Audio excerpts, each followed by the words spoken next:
اعوذ باللہ من الشیطان الرجیم بسم اللہ الرحمن الرحیم الحمدللہ رب العالمین الصلاة والسلام علی محمد وآل محمد السلام علی الحسین وعلی علی ابن الحسین وعلی اولاد الحسین وعلی اصحاب الحسین۔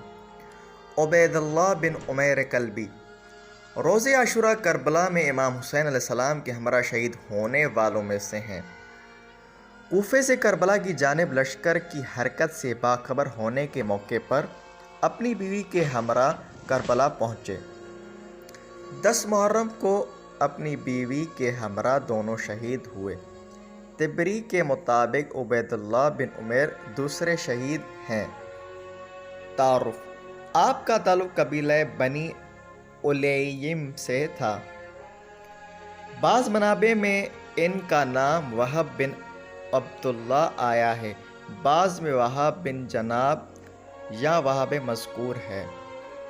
کربلا پہنچنا: ابو مخفف نے نقل کیا ہے کہ نخلیہ میں لوگ جنگ کے لیے تیار ہو رہے ہیں۔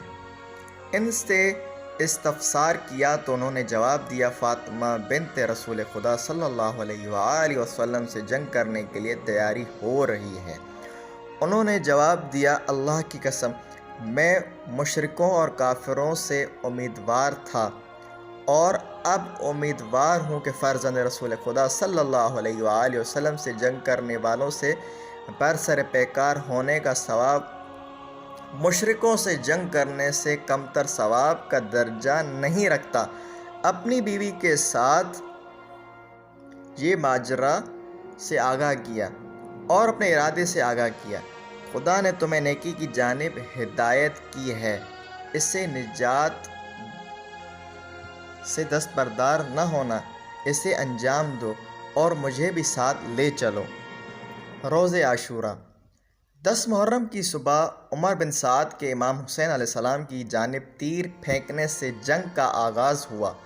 ابتدائی جنگ میں عمر بن سعد کی جانب سے زیاد بن ابو سفیان کے آزاد کردہ غلام یسار اور عبید اللہ بن زیاد کے آزاد کردہ غلام سالم میدان میں اور انہوں نے مبارزہ طلب کیا۔ حبیب بن مظاہر اور بریر بن خضر نے اپنی جگہ سے بلند ہوئے تو امام علیہ السلام نے انہیں بٹھانے کا حکم دیا، تو اس اثناء میں قوی ہیکل جسامت کے مالک عبید اللہ بن عمیر نے امام سے اذن جہاد لیا۔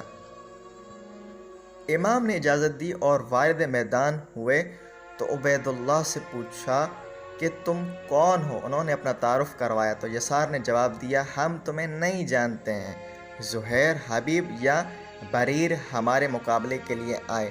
آپ نے جواب دیا، ان میں سے کوئی بھی تیرے مقابلے میں نہیں آئے گا مگر تم اس سے بہتر ہو۔ یہ کہہ کر اس نے یسار پر حملہ کیا تو اس کے پاؤں اکھڑ گئے۔ اسی دوران سالم نے اس پر حملہ کیا۔ اصحاب امام نے بلند آواز سے اسے اس بات کی طرف متوجہ کیا لیکن وہ متوجہ نہ ہوئے۔ سالم نے اس پر وار کیا۔ عبید اللہ بن عمیر اس کے وار کو بائیں ہاتھ سے روکا، اس کے نتیجے میں ان کی بائیں انگلیاں قطع ہو گئیں۔ اب عبید اللہ اس پر حملہ آور ہوئے اور ایک ضرب سے اس کا کام تمام کر دیا۔ اس دوران وہ یہ رجز پڑھ رہے تھے۔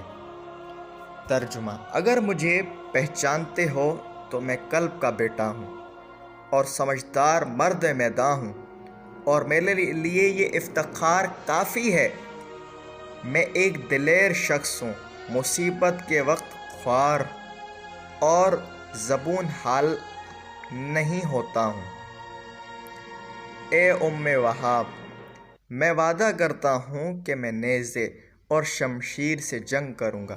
اسی دوران اس کی بیوی وہاب ایک لکڑی کے ہمراہ اس کی جانب بڑھی۔ عبید اللہ نے اپنی بیوی واپس لوٹانا چاہا لیکن اس نے عبداللہ کا لباس تھام رکھا تھا اور کہہ رہی تھی، میں تجھے نہیں چھوڑوں گی یہاں تک کہ میں بھی تمہارے ساتھ شہید نہ ہو جاؤں۔ اس دوران امام حسین علیہ السلام نے بلند آواز میں کہا، خدا اہل بیت کی جانب سے تمہیں جزائے خیر عطا کرے، آؤ اور عورتوں کے پاس بیٹھ جاؤ۔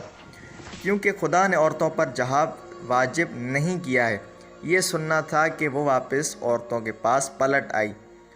ظہر عاشوراء سے پہلے لشکر کے بائیں بازو کے سپہ سالار شمر ذوالجوشن نے اپنے فوجیوں کے ہمراہ امام پر حملہ کیا۔ اس میں ہانی بن ثبیت اور بکیر بن حی تمیمی نے عبداللہ اور عمیر پر حملہ کیا اور انہیں شہید کر دیا۔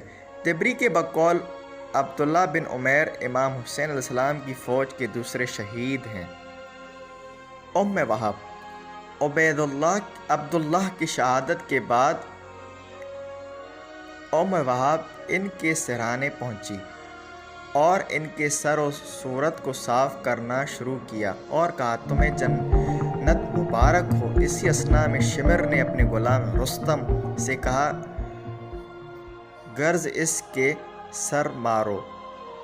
اس نے ایسا ہی کیا اور وہب شہید ہو گئیں۔ کہتے ہیں کہ وہ واقعہ کربلا کی پہلی شہید خاتون ہیں۔